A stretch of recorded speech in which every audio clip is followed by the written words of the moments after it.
Muy bien, y en relación justamente con el transporte público, ¿no? Uno piensa, quizá los chicos que vienen, que llegan con las mochilas, apoyan en un colectivo. Por eso queríamos hablar con una infectóloga. Estamos ya en comunicación con Leda Guzzi. Ella es infectóloga. Bueno, y queríamos evacuar tantas dudas. Y así se encuentra nuestra compañera Romina Amor. Romina, buenos días. Hola, buenos días. Sí, aquí estamos con la doctora que muy amablemente nos va a contar seguramente algunos tips y recomendaciones para tener en cuenta, ¿no? Ahora que los chicos vuelven a la escuela, que los docentes también vuelven a trabajar, más gente en el transporte público. Bueno, ¿qué hay que hacer? ¿Qué cuidados hay que tener más que nunca ahora, ¿no, doctora? ¿Qué tal? Buenas tardes. Básicamente, yo creo que tanto los chicos como los docentes fundamentalmente tienen que lavarse las manos cuando vuelven a sus casas. Eso sin duda es lo principal. El barbijo o tapabocas, si no es descartable, se tiene que lavar, o sea, hay que usarlo no más de una jornada al tapabocas, y no hace falta ningún tipo de proceso sanitizante, ni de la ropa, ni de las mochilas. O sea, la verdad es que eso no es necesario porque no son vehículos eficientes para el virus. Entonces, lo más importante, sin lugar a dudas, es el tema del lavado de manos y de cambiar el barbijo y tener un barbijo limpio, un tapabocas limpio para la jornada siguiente. Por supuesto, todos tenemos que estar atentos a los síntomas, ¿no? A la aparición de fiebre, tos, dolor de garganta, y la recomendación es que si un niño comienza con alguno de estos síntomas, no vaya al colegio, sino que haga su consulta con su pediatra o con alguna guardia, y se va a ver el momento en donde ese niño se hisopa si es que lo requiere al hisopado. Pero ese chico, si está con algún síntoma, no tiene que ir al colegio y tiene que avisar, por supuesto, a las autoridades escolares. Entonces, Marisa Esteban los está escuchando. No, sí, entonces, doctora, quiere decir, ¿no? Porque el tema justamente se planteó un poco cuando estábamos en la redacción. Los chicos que llegan, tomaron el colectivo, llegan, dejan la mochila, quizá algunos arriba de las camas. ¿No la sanitizamos? ¿No se la limpiamos? ¿Lo dejamos todo así? No es imprescindible la sanitización de la mochila. A ver, yo creo que es de buena práctica que si la mochila estuvo de repente apoyada en el piso del colectivo o estuvo en contacto con diferentes superficies, creo que está bueno que eso quede en un lugar aparte, digamos, como hablábamos de los zapatos al principio de la pandemia.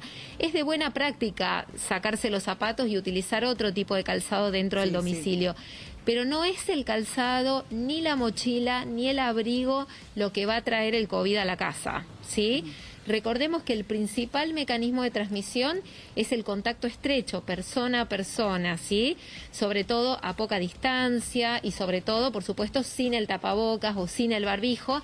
Ahí es donde se presenta el riesgo de transmisión, y sin lugar a dudas en los espacios cerrados. Por eso la ventilación de los ambientes dentro del colegio, de la escuela, es fundamental. O sea, que haya ventilación y que los chicos guarden distancia entre ellos, además del uso del tapabocas.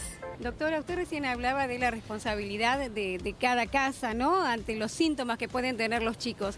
Pero también es importante estar atentos a los síntomas que pueden tener los convivientes, ¿no?, para, en ese caso, también tomar medidas que forman parte de la responsabilidad personal para no exponer a otros. ¿Qué es lo que se recomienda? Exactamente, o sea, si hay alguna persona dentro del domicilio que comienza con síntomas y que por lo tanto se configura como un caso sospechoso, ese menor no puede ir al establecimiento escolar hasta tanto se esclarezca la situación del adulto, ¿sí? Porque ese niño sería un contacto estrecho de un caso sospechoso. Entonces, hasta tanto esté esclarecida la situación del niño, el niño tiene que quedar en el domicilio hasta tanto se sepa. Y si, supongamos, ese adulto termina teniendo coronavirus, este niño es un contacto estrecho de un caso positivo. Por lo tanto, ese niño va a tener que cumplir 10 días de aislamiento de ese adulto, es decir, el adulto, en realidad el niño se va a tener que aislar por 10 días, y esto, digamos, si el niño desarrolla síntomas en ese lapso posterior de 10 días, eso hay que notificar inmediatamente al colegio, porque todo toda la burbuja de ese niño desde 48 horas antes del último contacto ¿sí? Ahí juegan mucho los tiempos, ¿no? Porque una persona puede contagiar desde 48 horas antes del inicio de los síntomas. Pero supongamos que ese niño no fue al colegio en esas 48 horas antes, no habría necesidad de aislar la burbuja. O sea, hay que hacer una interpretación bien ajustada caso por caso. Pero tu pregunta fue muy apropiada porque realmente es importante esto. Si hay un adulto con síntomas, el chico no puede ir al colegio. Hay que esperar a ver cómo se define la situación del adulto. Doctora, jardines maternales. Quizá hay muchos papás que están comenzando en la búsqueda de un jardín maternal, dejar a los bebés. ¿Qué le recomendaría a ellos? ¿Qué le diría que es lo que tiene que fijarse a la hora de buscar? Sí, yo creo que es clave el tema de los protocolos de mitigación de riesgo. O sea, la institución a donde decidan mandar a sus hijos tiene que tener todos los protocolos tienen que estar vigentes, tiene que haber control de esa situación. Y por supuesto hay que saber que esas jornadas van a ser jornadas muy cortitas. O sea, hoy por hoy las jornadas escolares de más de 3 horas y media no están permitidas. Entonces hay que tener en cuenta eso. Tal vez son los niños que quizás menos necesitan ese contacto escolar, salvo que los padres lo requieran por alguna situación laboral, pero si no, la realidad es que tal vez son los que podrían quedarse en casa y que no tendría mayor impacto en su sociabilización y en su educación posterior. Creo que es difícil realmente. Por otro lado, también pienso en la gente, en la gente, en los directores y en los colegios, en los jardines maternales, y pienso lo mal que lo deben estar pasando con todo esto. Pero realmente es difícil, ¿no? Mantener la distancia con niños tan chiquititos que no pueden utilizar el barbijo. Bueno, ahí hay que reforzar mucho los protocolos del docente, pero hay que saber que los riesgos están, ¿no? Y a los chicos un poco más grandes, ¿cuál sería el mensaje que tendríamos que transmitirles como padres para que vayan al colegio y no tengan miedo, pero sí precaución?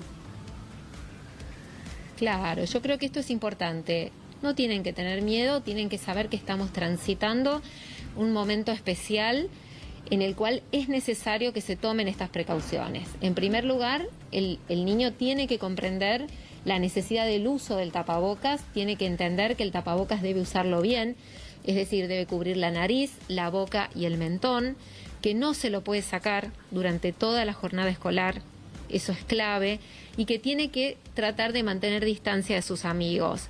Yo a mis hijos les explico que si bien ellos deben tener ganas de abrazar a sus compañeritos que hace tanto tiempo que no ven, de darles un beso, que en este momento todavía eso no se puede, y que en el recreo, en el aula, tenemos que tratar de mantener la distancia entre nosotros y poder jugar juegos a la distancia.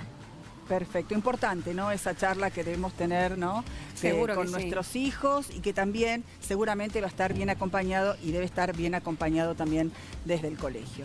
Bueno, doctora, sí. Y si me permitís una línea más, creo que las familias, la comunidad de padres y la sociedad toda tenemos también una responsabilidad fundamental, que es mantener este semáforo epidemiológico en amarillo y en verde. Para que eso pueda suceder, tenemos que cumplir con las recomendaciones. Fundamentalmente el tema de las reuniones sociales en lugares cerrados, hay que evitarlos. Y hay que utilizar el tapabocas, hay que tratar de mantener la distancia, porque si no, el colegio, la escuela, el niño hacen todos un esfuerzo enorme, pero después la sociedad hace otra cosa y el semáforo se va a rojo y hay que volver atrás. Tomar conciencia por sobre todas las cosas. Gracias, doctora. Muchísimas gracias, Romina. Bueno, por nada, buenos días. Gracias.